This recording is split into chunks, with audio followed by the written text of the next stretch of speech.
ايه رايكم؟ عايزه اوريكم الخرطه كده، وعايزه اوريكم العجه. بصوا من الداخل عامله ازاي، ما شاء الله. بس خلاص، ادي عجتنا وجمالها.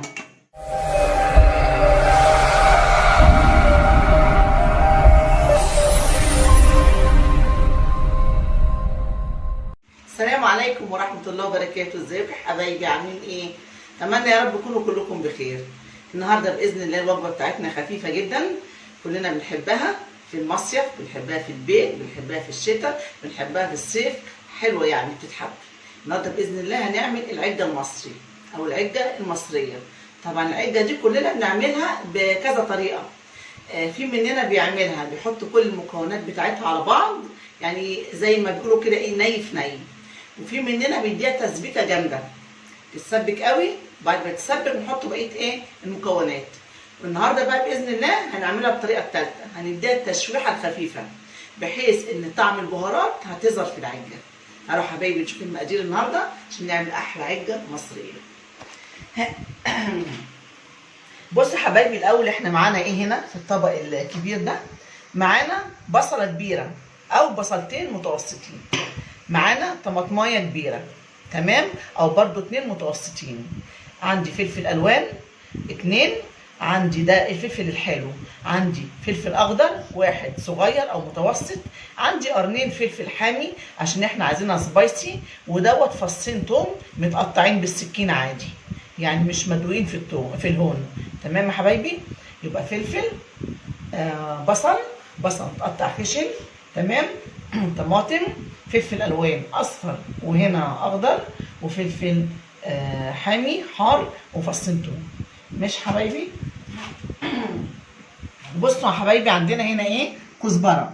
دي كزبره خضراء، انت ممكن لو حابه تحطي عليها بقدونس حطي، مفيش مشكله. النهارده هستخدم فيها ايه؟ الكزبره. حلو. وعندي 7 بيضات، دول 7. لو بتحبي البيض كتير في العجه حطي 10، بس انا اكتفي بيها 7 بيضات. وهنا عندي 5 معالق دقيق. الصينيه اللي انا عاملها هعمل على المقدار بتاعها 5 معالق دقيق، وكوبايه صغيره لبن، كوبايه او المج الصغيره. وهنا البيكنج باودر هاخد منه نص معلقه صغيره. ماشي حبايبي؟ بصوا البهارات بتاعنا. انا عندي هنا فلفل اسود، وعندي هنا بهارات مشكله اللي هي 7 بهارات، وعندي ملح، وعندي كزبره ناعمه. وطبعا ده الزيت عشان هنقلب بيه المكونات بتاعتنا او نشوحها بيه. نقول مقاديرنا تاني حبايب قلبي: 5 معالق دقيق، كوبايه لبن، هنا بصل، طماطم، فلفل الوان اصفر واخضر، فلفل حامي، توم، عندي كزبره خضراء، عندي 7 بيضات، كزبره ناشفه، ملح، عندي هنا البهارات 7 بهارات، وعندي فلفل اسود. يلا بقى نشوح بينا البتاع ده هوت البصل. والطاسه دلوقتي على النار اهي، هعلي عليها وفيها حوالي 3 معالق زيت. هنزود كمان ايه؟ معلقتين اهي. ماشي حبايبي؟ نخش بقى نحط ايه؟ نحط البصل بتاعنا. اول حاجه هندي التشويحه للبصل. انا عايزاه حبايبي متشوح، بس انا مش عايزه ادبله، ولا عايزاه مستوي قوي غامقه البصله. انا هشوح الحاجات دي كلها نص تشويحه بحيث البهارات كلها ريحتها تطلع، مش عايزاها يعني تسبك قوي. تمام. ادي البصل الاول، وعليت على النار اهي. تمام يا حبايب قلبي. والبصل متقطع خشن زي ما انتم شايفين كده. على البصل بتاعي كده ما يتشوح اعمل ايه؟ احط بقى بهاراتي.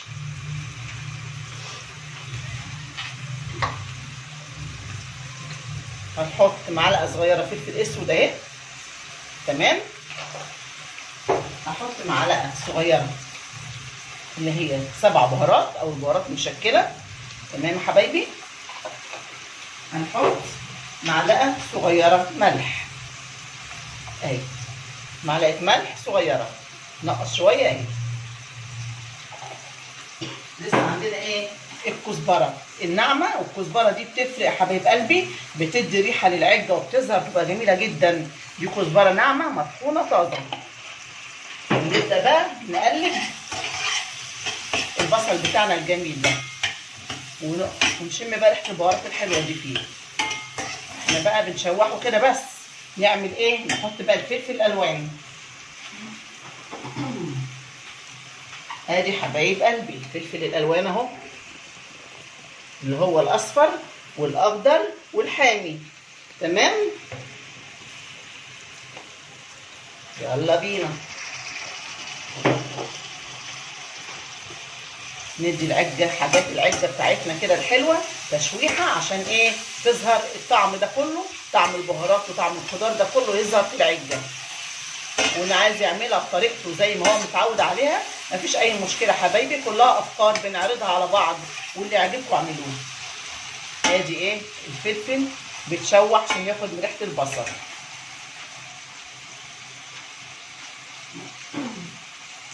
نحط فصين الثوم عشان طبعا يتنكهوا بالبهارات.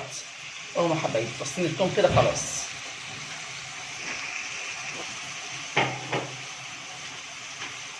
اهي ريحه البهارات طلعت اهي مع البصل والفلفل الالوان والفلفل السبايسي برضو ريحته طلعت، رائحته ظهرت رائحته نفاذه.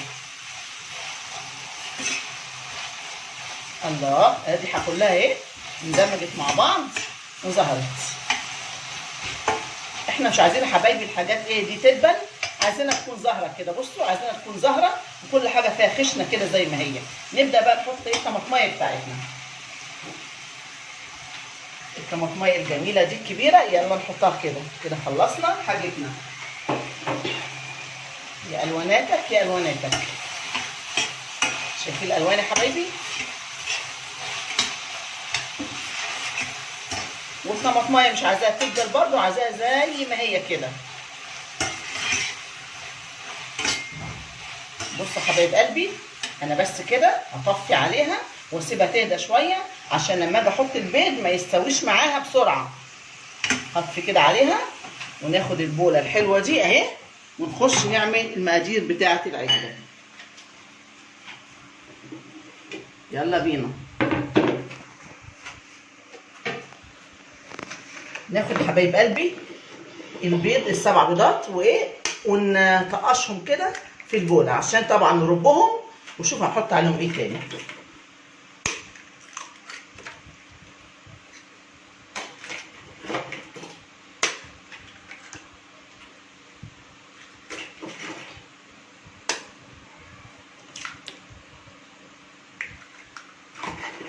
دي العجه المصري يا حبيبي، حبايب قلبي كلكم. العجه المصريه كلنا بنحبها، وطبعا دي بتعمل سندوتشات، بتتفسحي ولا حاجه تعملي للاطفال سندوتشات بتبقى برضو رائعه.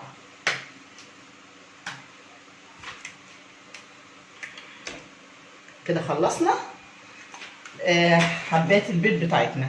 نمسح بس ايدينا تمام وايه ونربي البيض. ماشي حبايبي، بس هنحط عليه الاول ايه؟ هنحط عليه نفس البهارات اللي احنا حطيناها.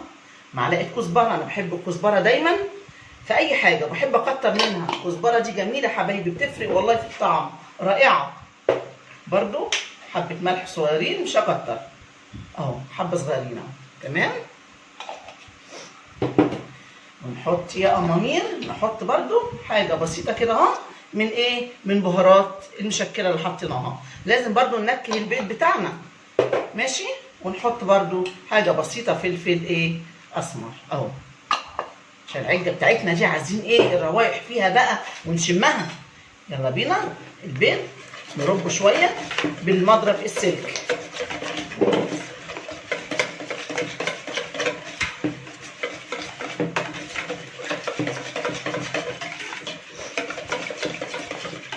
بصوا حبايب قلبي، هنحط ايه بقى؟ هنحط الدقيق، 5 معالق دقيق، 5 معالق اكل اهو. لان العجه بتاعتنا دي مش عايزين ايه يبقى فيها دقيق كتير عشان ما يلكمش، احنا عايزين نشم فيها ريحه البهارات ويبقى البيض اكتر. انت لما تيجي تكتري ما تكتريش الدقيق، كتري البيض. البيض فيتامين وبروتين وحاجات حلوه لينا ولاطفالنا. نقلب بسرعه عشان ايه؟ عشان الدقيق يتجانس مع البيض. بصوا حبايبي اهو كده، مش عايزين اي تكتلات فيه. لسه في 3 حاجات ما حطيناهاش. بص حبايب قلبي، نحط بقى ايه؟ كوبايه اللبن الصغيره دي اهي. يعني العجه بتاعتنا مدعمه بكل حاجه. ونقلب تاني.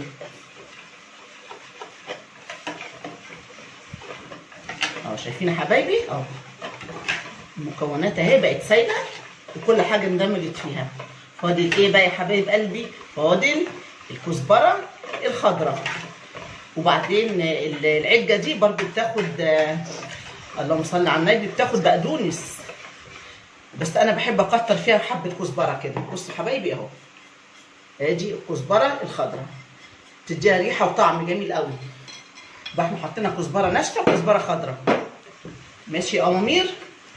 واعملوا زي ما انتوا عايزين براحتكم، بس دي فكره يعني، فحبيت اعرضها تشوفوا تحبوها بالطريقه دي ولا لا، وجربوها عشان والله انا بعتمدها كده.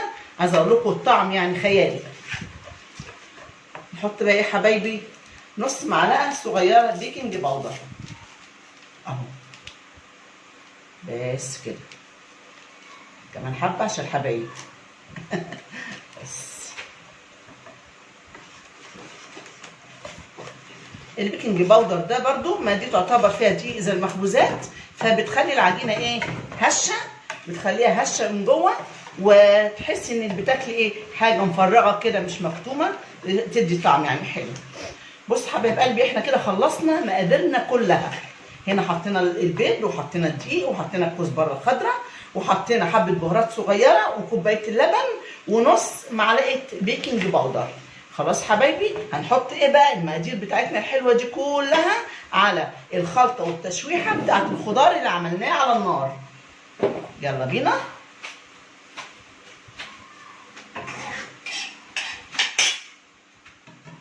شيل اول،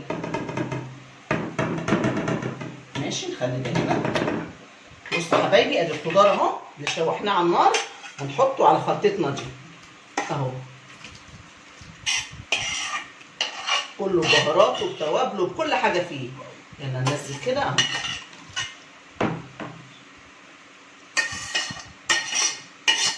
ريحه التوابل جميله وطالعه فيه ظاهره قوي اهو. بس خلاص يا حبايبي، ندي بقى تقليبه. بسم الله الرحمن الرحيم. يا الواناتك يا الواناتك.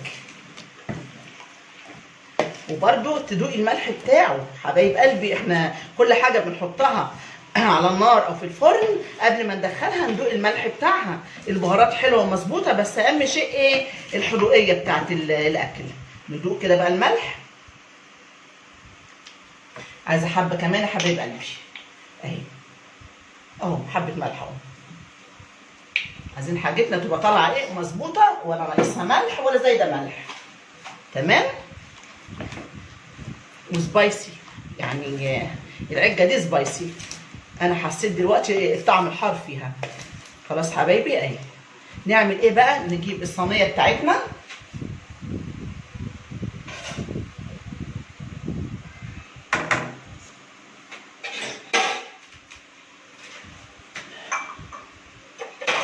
ادي حبايب قلبي. الصينيه اللي هنحط فيها العجه، الصينيه دي اهي مقاس 26 يا حبايبي اهي. واللي ما عندوش المقاس دوت وعندك 30 او 32 مفيش مشكله، بس انا بحطها في ال 26 ديت عشان يطلع الارتفاع بتاعها يبقى عالي شويه، فمفيش مشكله تحطيها في اي صينيه. حط حبه زيت كده عشان عجتنا ما تلزقش. ونجيب الفرشه كده ونوزع الزيت اهو الجناب كمان.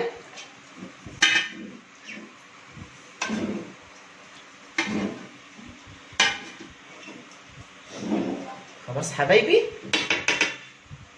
ونيجي بقى نحط المقدار بتاع العجه اللي عملناه هنا. بسم الله الرحمن الرحيم.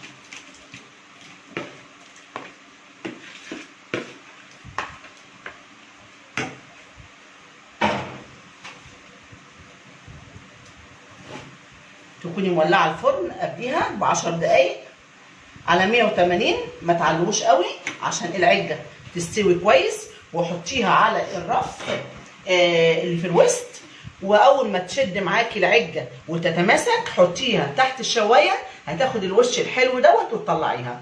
هحطها حبايب قلبي الفرن، انا مسخناه، وبعد ما تستوي وتتماسك العجه هحط وشها تحت الشوايه 5 دقايق واجي اوريها لكم. حبايب قلبي طلعنا العجه المصريه بتاعتنا من الفرن، وبعد ما طفينا الفرن اديناها لون تحت الشوايه. بصوا بقى الجمال، عايزه اقول لكم الريحه والله العظيم الريحه تحفه تحفه، واخده حبه بهارات على الجمال بتاعها دوت، مش عايزه اقول لكم بقى الطعم والريحه.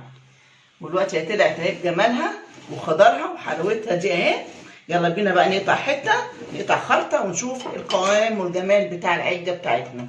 بسم الله الرحمن الرحيم. نديها تسليكه كده الاول. ماشي حبايبي، اهي لسه كمان سخنه.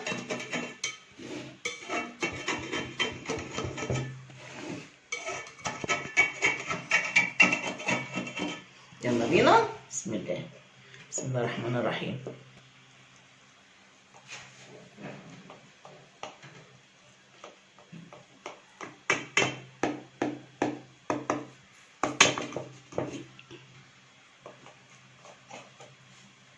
نقطع مثلثات كده زي البيتزا.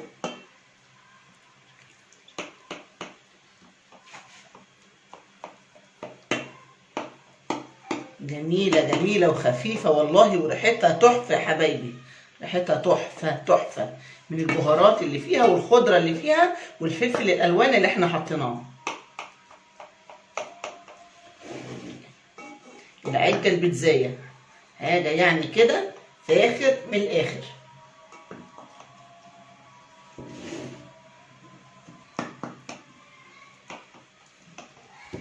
ايه رأيكم يا حبايبي؟ رأيكم في العجة الجميلة اللذيذة دي؟ يلا بينا بقى نطلع حتة عشان نشوف العجة بتاعتنا الجميلة. بسم الله الرحمن الرحيم. أو نقطع من هنا، مفيش أي مشكلة. أهي أهي قوام الجميل أهو، مش مشكلة اتقطعت مننا، المهم عايزة أوريها لكم وهي من جوه. بصوا حبايب قلبي، بصوا الجمال بتاعها، شايفين العجة عاملة ازاي؟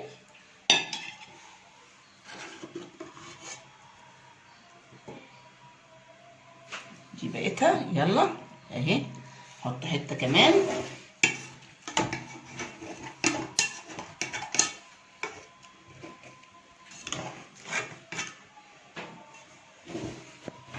يا حبايب قلبي شايفين؟ بسم الله ما شاء الله، الخرطة بخرطتها اهي. ادي العجة بتاعتنا، الله على جمالها.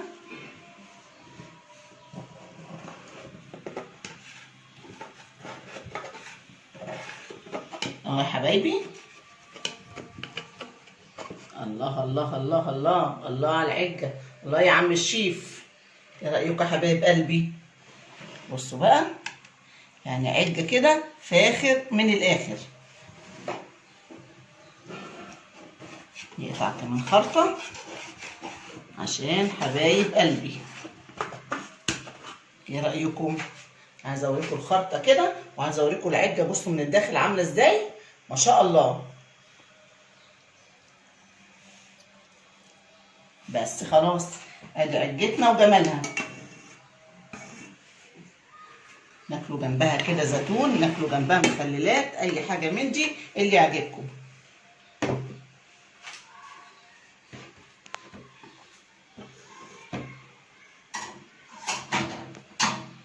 وادي بقيه الصينيه بتاعتنا اهي، بسم الله ما شاء الله. وادي نص الصينيه اهي، يعني حاجه كده جميله، حاجه جميله. بصوا يا حبايب قلبي، انا عايزه اوريكم العجه عامله ازاي من جوه. شايفين؟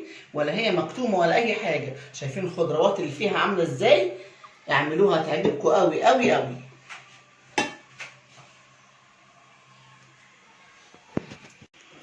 خلصنا حبايبي العجه بتاعتنا، العجه المصريه الجميله، حاجه كده والله خيال، ريحتها ماليه الدنيا. امال بقى الطعم بتاعها ما فيهاش دقيق كتير، وفيها بيض وفيها خضروات. اعملوها تعجبكم قوي في الجو ايه الحر اللي احنا فيه دوت. اتمنى يا رب الفيديو يعجبكم، ما تنسوناش في الشير واللايك والسبسكرايب. السلام عليكم ورحمه الله وبركاته.